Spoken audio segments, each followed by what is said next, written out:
Hello people of the internet, it's Amanda and I'm super excited for today's video because I'll be sharing my thoughts on Rurouni Kenshin, the final. Now I usually film whenever there's the sun out, but because I finished watching the film quite late and I'm just overflowing with thoughts and I really don't want to lose my train of thought when it comes to what I want to say about this film.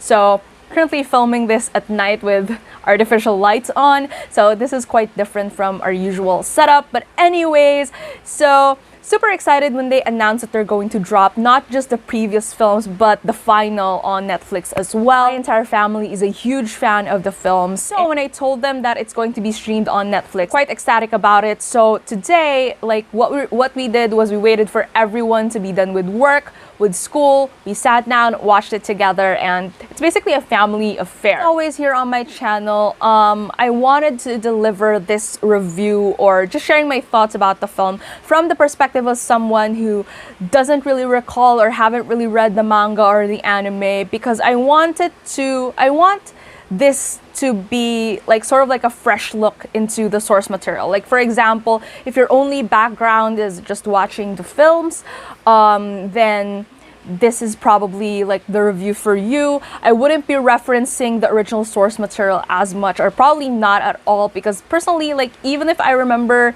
reading the manga, some of the materials, I remember watching the anime as a kid, but my freshest memory of the Rurouni Kenshin narrative are from the films. So that's the perspective that I'll be coming from.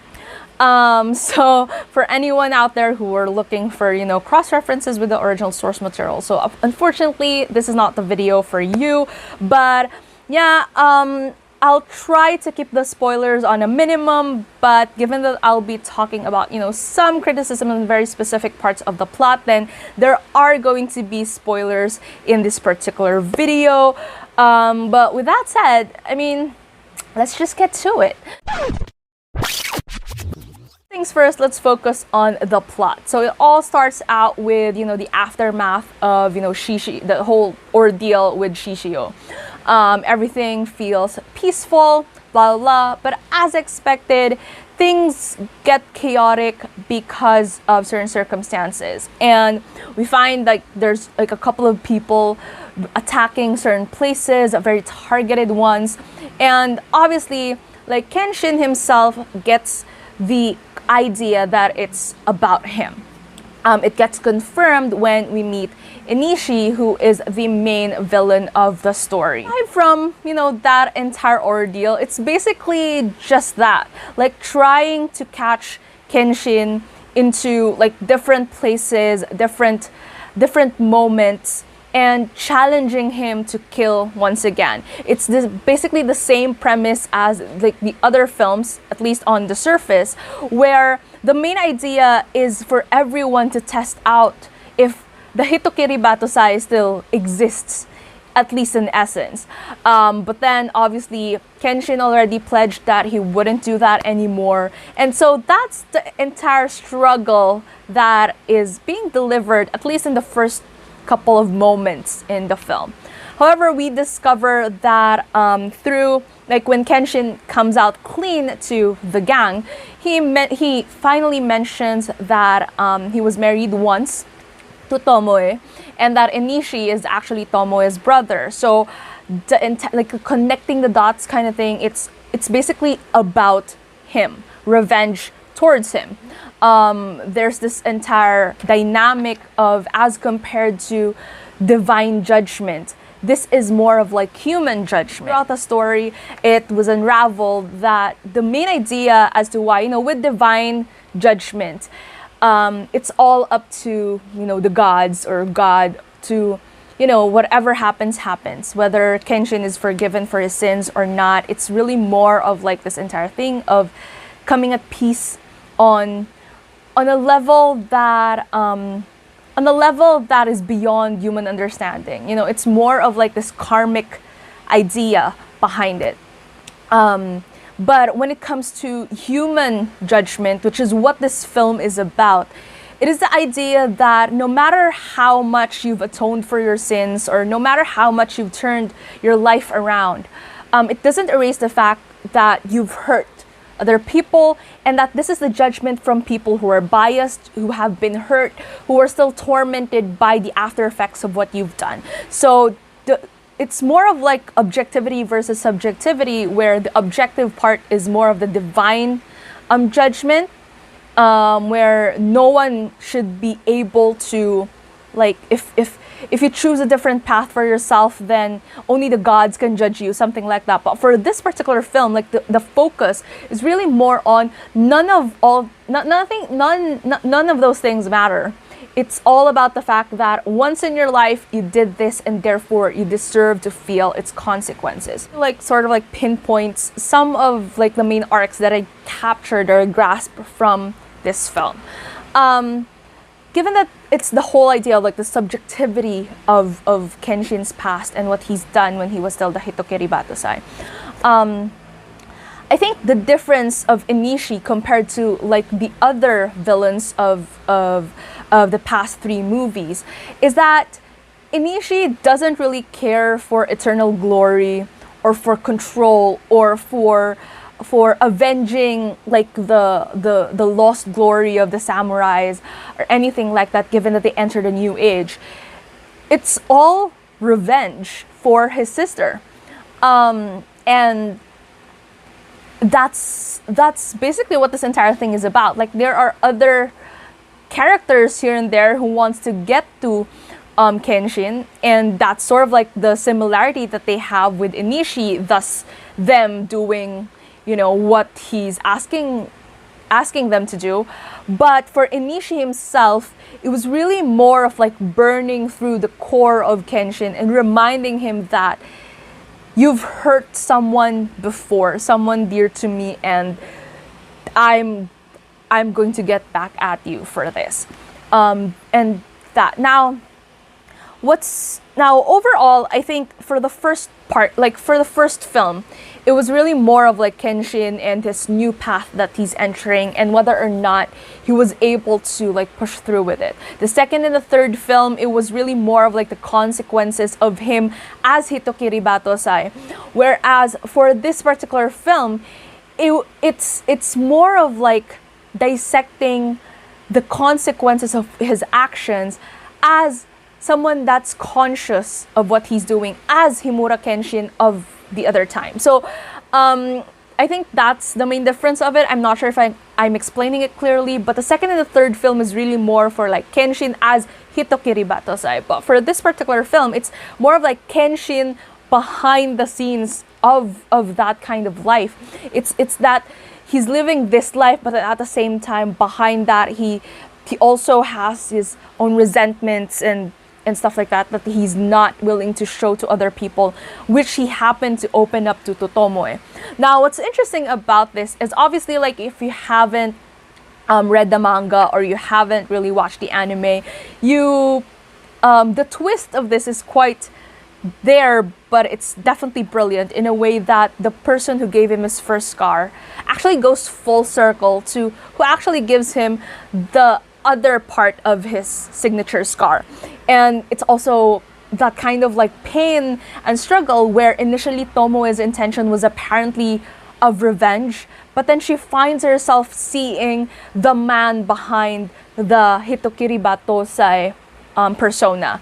And both of them have that kind of burden because the other, finding out that this is a person who you've taken someone away from, someone precious from them. And then for Tomoe, it's falling in love with a person who was responsible for making you feel miserable at one point in your life, but now you're experiencing this sort of like happiness being with this person. And that kind of like contrast is something very beautiful and very interesting to see on screen.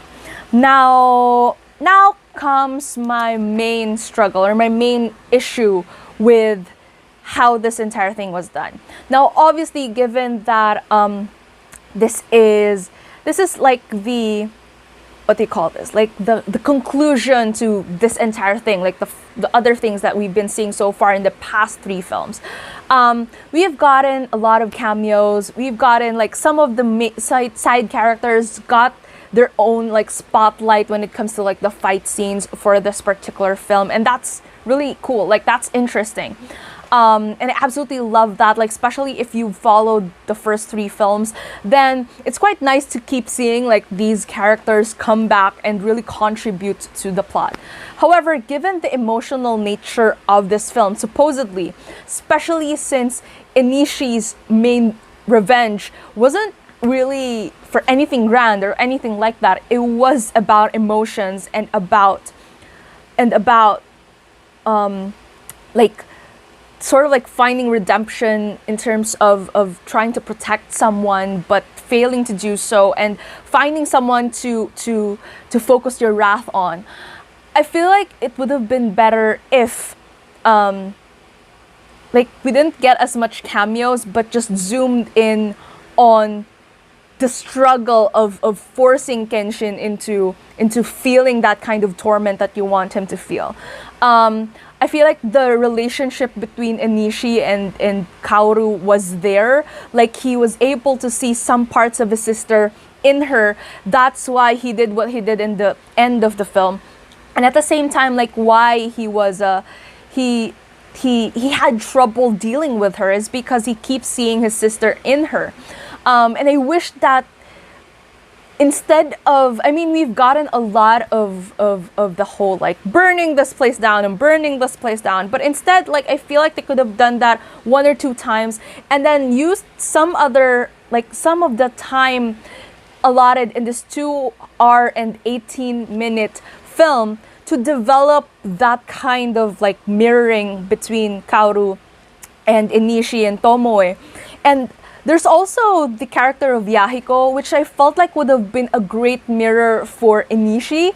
I felt like that was a lost opportunity, given that, you know, Yahiko wanted to step up and to play a bigger role in terms of protecting the dojo and protecting Kaoru as sort of like an older sister figure. And I felt like that would have been a good mirror towards Inishi's character, but then that they sort of like brushed it off. I felt like the more emotional part, or emotional character growth for the side characters, were put off in place of putting a lot of like different cameos in terms of action, which again, the action scenes for this particular film is absolutely brilliant. I loved every moment of it. It's just that looking at the bigger picture, I felt like if the main core of it is about emotion, then the kind of emotional torture should have been the most glaring aspect of the film. Yeah, like I felt like, again, that thing about Yahiko and not being able to protect Kaoru, especially in that critical moment where Enishi was the one who was trying to like kidnap her, and Yahiko was trying his hardest to protect her, but he failed. That would have been brilliant. I mean, again, this doesn't have anything to do with whether or not that's in the manga or in the anime. I don't know, but I just feel like for the film's context itself, that would have made it richer in a way. And again, the mirroring between Tomoe and Kaoru, like, I wish we could have seen a lot more of those scenes where Enishi was seeing his sister a lot in Kaoru during the time that they spent in that island. So again, I love the juxtaposition between the action scenes all over. It's absolutely brilliant. It's just that I felt like they could have shortened some of the parts, and they could have like focused more on the vengeance and the fire within Enishi and him trying to drive Kenshin into becoming the Hitokiri Batosai once more, because that's his form of revenge, you know? And yeah, like I felt like, again, in general, like I was laughing so hard because while I was watching it, I tweeted something about, you know, Rurouni Kenshin without context. And one of the things that I would absolutely stand by is that Enishi turned out to be such a sad boy for this entire film. Like, again, I understand the dynamic or the thing that he's trying to fight for. It's just that given that thing where I felt like definitely there was this thing that was lacking, where the way he's seeing Kaoru and how she sort of like resembles a sister for him in terms of how she is. Given that sort of like disconnect, it just turned out like he was just whining the entire time. And again, Mackenyu isn't exactly my favorite actor. Like, I'm glad that his acting has definitely improved ever since, like like Chihaya Furud days. And I think he did a good job in this film, as well as the other members of the cast. It's just that, again, given how it is, like how the story was, he just turned out into like this emo boy who keeps pining for his sister, which I totally understand. It's just that the emotional grip wasn't strong enough for me. Even so, like, it really depends on what you're looking for in the film. Because obviously, like, if you're into more grander scheme villains, I would feel like you would think that this film is definitely not as great as, say, the first three.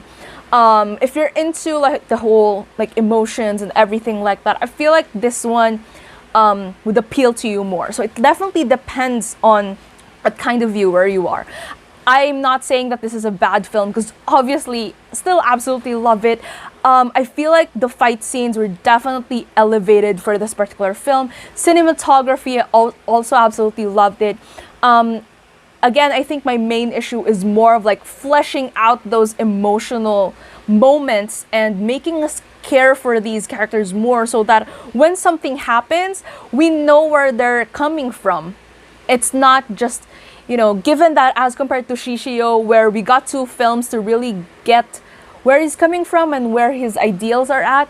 For this one, since it's just 1 film, again, I feel like it could have zoomed in more on something like that. I feel like they're going to do that for the beginning, but given that the final went first, so it's like that in itself, like if you watch it as it is now, then it feels kind of like lacking on that department. But again, overall, still absolutely loved the film, still absolutely appreciated the film. And is it my favorite out of all the 4 films so far? Wouldn't say so, but again, the anticipation for this one is really worth it. Is this my favorite out of all the 4 films? I mean, I think you could have guessed that, not really, given my thoughts on it. But I feel like, again, it's such a good well-rounder in terms of how we're going with this entire narrative so far. I think it's still a brilliant film, and it really depends on you what kind of villain do you like. It's quite interesting and quite fresh that this is a different villain, not really after everything else, despite the fact that he basically destroyed almost most of Yokohama in Tokyo in this particular film. But other than that, like, it was really more of like scheming something grand for something so spiteful and something so personal, and so that makes him different from the other villains. But again, just spilling out my honest thoughts on it. So yeah, now what do you think of this film? Tell me down in the comments below. If you like this video, please give it a thumbs up. If you're new to my channel and you would want to hear more from me, please hit subscribe. Thank you so much for watching, and I hope to see you again soon in a new one.